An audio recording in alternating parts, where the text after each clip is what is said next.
අලුතෙන් බිස්නස් එකක් පටන් ගන්න 2024 අවුරුද්ද ලස්සන මවලක් එක්ක ගන්න කැමතිද? ඉස්සෙල්ලාම අපි බලමු ස්මෝල් බිස්නස් මේ වගේ පොතක් හදාගන්න. මම මේ පොතේ හැම කස්ටමර්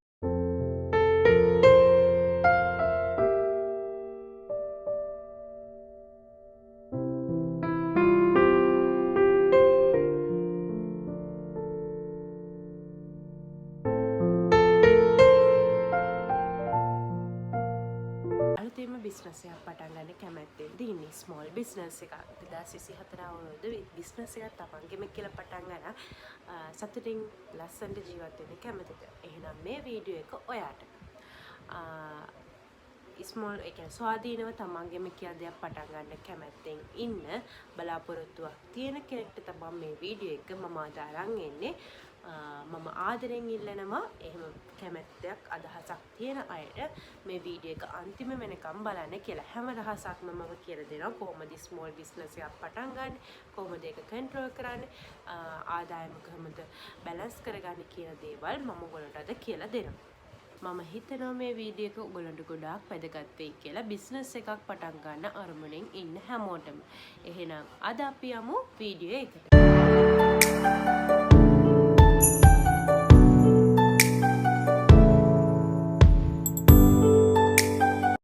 ඉස්සෙල්ලාම අපි බලමු ස්මෝල් බිස්නස් එකක් කියන්නේ මොකක්ද කියන එක. ගොඩක්ම අය අහන දෙයක් තමයි ස්මෝල් බිස්නස් එකක් කියන්නේ මොකක්ද? ඒක පටන් ගන්නේ කොහොමද කියන එක තමයි හැමෝටම තියෙන ප්‍රශ්නේ. ඇත්තටම ස්මෝල් බිස්නස් එකක් කියන දේ අපිට දැක ගන්න පුළුවන් සමාජ මාධ්‍යවල. ඔයගොල්ලෝ ඉන්නව නම් Facebook වල, TikTok එකේ එහෙම ඔයගොල්ලන්ට ගොඩක් දැක ගන්න පුළුවන්. ගොඩක් අය page හදාගෙන ගෙදර ඉඳන් ඒ කියන්නේ අඩු පිරිවැයකින් පටන් ගන්න ව්‍යාපාරයකට තමයි අපි ස්මෝල් බිස්නස් එකක් කියලා කියන්නේ. අඩු පිරිවැයකින් වුණාට ඒක ඕනේ ඔයාමයි. ඒකට වෙන කවුරුවක්වත් ඕන කෙනෙක් වෙන්නේ නැහැ. අනිත් එක තමන්ට තමන්ගේ ගෙදර ඉඳන්ම ඔයාම තමයි මේ ව්‍යාපාරේ ඕන වෙන්නේ. එතකොට ඔයා තමයි මේ බිස්නස් එකේ බිස්නස් ඕන. ඔයා තව කෙනෙක් යටතේ නෙමෙයි වැඩ කරන්නේ. තමන්ට අවශ්‍ය විදිහට තමන්ගේ ක්‍රමයකට තමන්ට හදාගන්න පුළුවන්. අනිත් එක මේ ව්‍යාපාරයේදී ඔයාට ලොකු පිරිවැයක් දරන්න වෙන්නේ නැහැ. ඒකයි අපි ඒකට ස්මෝල් බිස්නස් කියලා කියන්නේ. අපි දැන් බලමු ස්මෝල් බිස්නස් එකක් පටන් ගන්න අපිට කොච්චර ප්‍රාග්ධනයක් අවශ්‍යද කියන එක. මේ බිස්නස් එකේදී ඔයා අන්තර්ජාල තාක්ෂණය තමයි ගොඩක්ම යොදා ගන්න. ඔයගොල්ලෝට ෂොප් එකකට යන්න පුළුවන් ටික කාලයක් පාවිච්චි කරන. ඒ කියන්නේ තාක්ෂණයෙන් අපි දියුණු වෙලා, ඒ කියන්නේ ස්මෝල් බිස්නස් එක දියුණු කරගෙන තමයි අපි ඒ කියන්නේ අපේ අන්තර්ජාල තාක්ෂණය හරහා යන එක තමයි වඩාත් හොඳ බිස්නස් එකකට. ඒ කියන්නේ ෂොප් එකක් දාගන්නව නම් මුලින්ම ෂොප් එකක් දාන්න යන්න එපා. තමන් බිස්නස් එකක් පටන් ගත්තා කියලා රෙන්ට් එකක් ලොකුවට දීලා එහෙම පටන් ගන්න යන්න එපා. මොකද ව්‍යාපාරයක් කියන්නේ හැම වෙලාවෙම අවදානමක්. ඒක හැම වෙලාවෙම ඔළුවේ තියාගන්න. ඒක සාර්ථක වෙන්නත් පුළුවන්, නොවෙන්නත් පුළුවන්. ඒක තමන්ගේ අතේ තමන්ගේ මහන්සිය කැපවීම මත තමයි ඒක තීරණය වෙන්නේ. එතකොට අපි කොච්චර ප්‍රාග්ධනයක් යනවද කියලා හැමෝම අහනවා. මෙහෙමයි. ඔයගොල්ලන්ට ඉස්සෙල්ලාම ඔයගොල්ලෝ බලන්න ඔයගොල්ලෝ මොන දෙයකටද දක්ෂ කියන එක. ප්‍රාග්ධනයට කලින් තමන්ට කරන්න පුළුවන් දේවල් ගැන බලන්න. තමන් දක්ෂ මොකටද? තමන්ට කරන්න පුළුවන් මොනවද කියන එක. සමහරක් අයට චිත්‍ර අඳින්න පුළුවන්.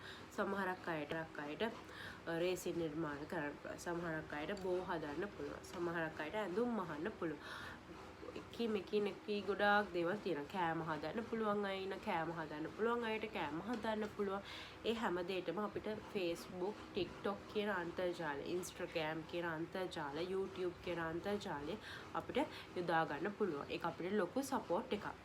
මම ගොඩක්ම රෙකමන්ඩ් කරනවා TikTok එකයි, Facebook එකයි, YouTube එකයි කියන සමාජ මාධ්‍ය තුන. අනිත් එක අපිට WhatsApp business කියන එකක් තියෙනවා. WhatsApp business channel ඒ කියන්නේ හදා ගන්න පුළුවන්. ඒකෙන් කස්ටමර්ස්ලට අපි මැසේජ් කරලා අපිට ඕඩර් එක ගන්න පුළුවන්, කතා බහ කරලා. ඒ වගේ අපිට ලොකුවට බෙනිෆිට්ස් තියෙනවා. එතකොට ගොඩක් දෙනෙක් අය අහන දෙයක් තමයි කොහොමද Facebook එකේ අපි කස්ටමර්ස්ලව හදාගන්නේ. මම කලින් වීඩියෝ එකක දාලා තියෙනවා කොහොමද අපි Facebook page එකක් හදාගන්නේ කියන එක.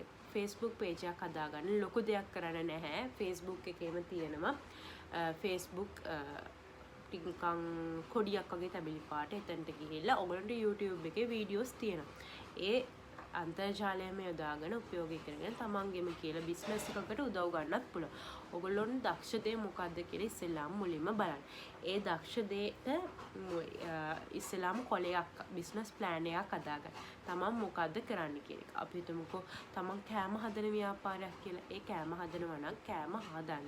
කෑම හදලා අපි ඒක කල්ලිකුත් වෙන දිනේ ඒවට ලොකු ප්‍රොසීඩියර් එකක් තියෙනවා. ඒක කොහොමද කරන්න කියලා බලන්න. අනිත් එක ළමයි ඕගොල්ලෝ මතක තියාගන්න පටන් ගත්ත තැන ඉඳන් කස්ටමර්ස්ලා අපිට හම්බ වෙන්නේ නැහැ. ඒක හොඳට මතක තියාගන්න. බිස්නස් එක පටන් ගත්ත ගමන් අපිට කස්ටමර් කෙනෙක් හැදෙන්නේ නැහැ. ඒක සමහරක් විට ඔයාගේ යාළුවෙක් ගන්න පුළුවන් හැබැයි. ඔයාගේ යාළුවෙක් දැන් අපි හිතමුකෝ මම කලේ මුලින්ම මම ස්ක්‍රන්ච් බිස්නස් එකක් පටන් ගත්තා. මම ස්ක්‍රන්ච් බිස්නස් එකක් පටන් ගන්නකොට මට රෙදි තිබ්බේ නැහැ. මම මුලින්ම කලේ ගෙදර තිබ්බ පරණ රෙදි අරගෙන මහාන විදිහක්වත් දන්නේ නැහැ. එතකොට මම කලේ මහාන රෙදි ටික අරගෙන ඒ කියන්නේ පරණ රෙදි කෑලි අරගෙන ඒකෙන් තමයි ස්ක්‍රන්ච් මැහුවේ. මහපු ස්ක්‍රන්ච් තමයි තාමත් පාවිච්චි කරන්නේ. මේ වගේ ස්ක්‍රන්චියක්. මේ වගේ ස්ක්‍රන්චියක් තමයි මහන්න ඕනේ. ඉස්සෙල්ලාම මැහුම් වැරදි වුණා. හරිද මේ විදිහට නෙමෙයි මැහුම ආවේ. මම මේව අතින් මහලා කස්ටමර්ගෙන් කම්ප්ලේන් එකක් හිටන් ආවා මට. ඒ වගේ අපිට වැරදෙනවා. අපි ඒවට බලන්න ඕනේ. අනිත් එක හොඳ කුරියර් සර්විස් එකක් තෝරගන්න. පළවෙනියටම අපි Facebook එකේ ෆොටෝ එකක් දාපු ගමන් අපිට කස්ටමර්ව හම්බ වෙන්නේ නැහැ. ටික කාලයක් යනවා. ඒකෙන් හින්දා බිස්නස් එක අත්හරින්න එපා. බිස්නස් එක අප් වෙන ටික කාලයක් යනවා. අනිත් එක ඔයාලට හම්බ වෙන එක කස්ටමර්ගේ උනත් ෆීඩ්බැක් එකක් දාන්න.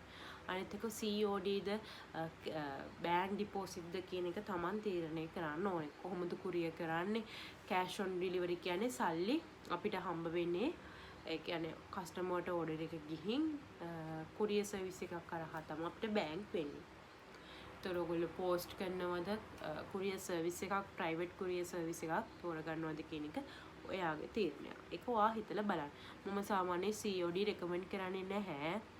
මම රෙකමන්ඩ් කරන්නේ බෑන්ක් ඩිපොසිට්. මොකද කස්ටමර්ට අපිව ට්‍රස්ට් කරන්න පුළුවන් අපේ ෆීඩ්බැක් දාන්න කියපු හින්දා මම. ඒ කියන්නේ මම සාමාන්‍ය ෆීඩ්බැක් දාන්න කියනවනේ. ඒ ෆීඩ්බැක් දාන්න කියන්නේ ඒතකොට කස්ටමර්ට අපිව ට්‍රස්ට් කරන්න පුළුවන් අපේ Facebook page එක බලලා හරි TikTok එක බලලා හරි අපේ වැඩ බලන්න පුළුවන් යාට. අපි කස්ටමර්ස්ට ඕඩර්ස් දීලා තියෙනවා. සල්ලි අරගෙන නොදී ඉඳලා නැහැ. යම් හැබැයි සමහරක් අවස්ථාවලදී මොකද බිස්නස් එකක් කළාට එයාත් මිනිස්සෙක්. එයාට සමහරක් වෙලාවට පරක් වෙන්න පුළුවන්. ඒ වෙලාවට එහෙම පරක්කුවක් තියෙනවා කෑෂ් රිටර්න් කරන්න කියලා කියන්න පුළුවන් අපිට. ඒක අපිට අයිතියක් තියෙනවා. වෙන මට ඔයගොල්ලන්ට කියලා දෙන්න තියෙන්නේ මෙන්න මේ වගේ පොතක් හදාගන්න. මේ මගේ පොත. මම දැන් බිස්නස් එක කරන්නේ නැහැ. මේ වගේ පොතක් හදාගන්න. මම මේ පොතේ හැම කස්ටමර් කෙනෙක්ගෙම හරිද මේ මෙන්න මෙහෙම තිබ්බේ. මෙන්න මේ විදිහට ඔයගොල්ලන්ට හදාගන්න පුළුවන්. මේ මගේ පොත. එතකොට මගේ මේ පළවෙනි කස්ටමර්. හරිද මේ පළවෙනි කස්ටමර්ගේ ඉඳන් මෙතන තියෙනවා රෙකෝඩ්ස්. මම මේකේ කොහොමද හදන්නේ කියන එක ඔයගොල්ලන්ට පෙන්නන්නම්. මම ස්ක්‍රන්චි ඉස්සෙල්ලාම කස්ටමර්ගේ නම ලියා ගන්නවා, ඇඩ්‍රස් එක ලියා ගන්නවා, ෆෝන් නම්බර් එක ලියනවා. මොකද කස්ටමර් ඕඩර් එකක් දුන්නාට පස්සේ කස්ටමර්ගේ සමහරක් විට අපේ අතේ WhatsApp එක ඩිලීට් වෙන්න පුළුවන්. සමහරක් වෙලාවට WhatsApp එක හැක් වෙන්න පුළුවන්. මොනවා හරි යම් අවස්ථාවකදී ඩීටේල්ස් නැති වුණොත් අපිට ප්‍රශ්නයක් වෙනවා. මොකද ආයේ අපිට කස්ටමර් මතක නැහැ කස්ටමර් මොන නම්බර් එකේ මැසේජ් එකක් දැම්මද මුකුත් නැහැ රෙකෝඩ්. අනිවාර්යයෙන්ම කස්ටමර්ව තමන් පොතක් මේන්ටේන් කරන්න. තමන්ට ඕඩර් බුක් එකක් විදිහට පොතක් මේන්ටේන් කරන්න. ඒ පොතේ තමන්ට අවශ්‍ය දේවල් කස්ටමර් මොනවද ඕඩර් කළේ ඒ හැමදේම ලියා ගන්න. එයාට ඕඩර් නම්බර් එකක් දෙන්න. 0.01 පළවෙනි කස්ටමර්. දෙවෙනි කස්ටමර්ට ඒ ඊළඟ නම්බර එක. අනිත් එක යා කෑෂ් ඔන් ඩෙලිවරිද බෑන්ක් ඩිපොසිට්. ඒක ලියා ගන්න. ඒක ඔයගොල්ලන්ට ගොඩක් වටිනවා. අනිත් එක කස්ටමර්ට අපි ඕඩර් එක දෙන ඩේට් එක. ඒක අනිවාර්යෙන් ලියා ගන්න. ඒවා අනිවාර්යෙන් මතක තියාගන්න. ඊට පස්සේ කස්ටමර් බැලලාක දැන් කස්ටමර්ගේ ඕඩර් එක ඔයා කුරියර් සර්විස් එකට බාර දෙනවා. කුරියර් සර්විස් එක අතින් ඔයාට මිස්ටේක් එකක් වෙලා ඒක නැති වෙලා. එතකොට කස්ටමර් කම්ප්ලේන්ට් කරනවා ඔයාට ඔයා ඕඩර් එක දීලා නැහැ කියලා. හැබැයි ඔයා ඕඩර් එක කුරියර් සර්විස් එකට දීලා. ඒතකොට කුරියර් සර්විස් එකෙන් තමයි නැති වෙලා තියෙන්නේ. එතකොට අපිට රෙකෝඩ් එක තියෙනකොට අපිට හොයාගන්න පුළුවන් ඕඩර් එකට මොකද වුනේ කියන එක.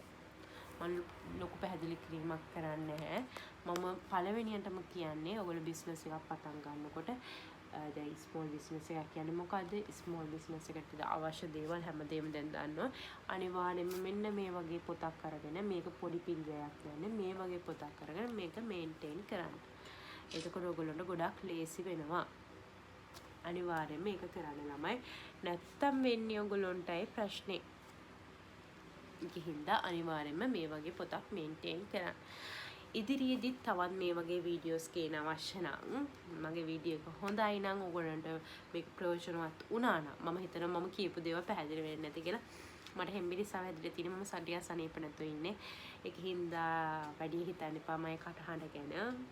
මම හිතනවා ඔයගොල්ලන්ට මේ වීඩියෝ එක ගොඩක් ප්‍රයෝජනවත් වෙන්න ඇති කියලා. ඔයගොල්ලන්ට මේ වීඩියෝ එක ගොඩක් වැදගත් වුණා නම් අනිවාර්යයෙන්ම subscribe කරන්න, like කරන්න, share කරන්න අමතක කරන්න එපා. වීඩියෝ එකට අලුත් නම් මගේ පරණ වීඩියෝස් දාලා තියෙනවා. ඒවත් බලන්න කියලා ආදරෙන් ඉල්ලන ගමන් එහෙනම් හැමෝටම සුබ දවසක්.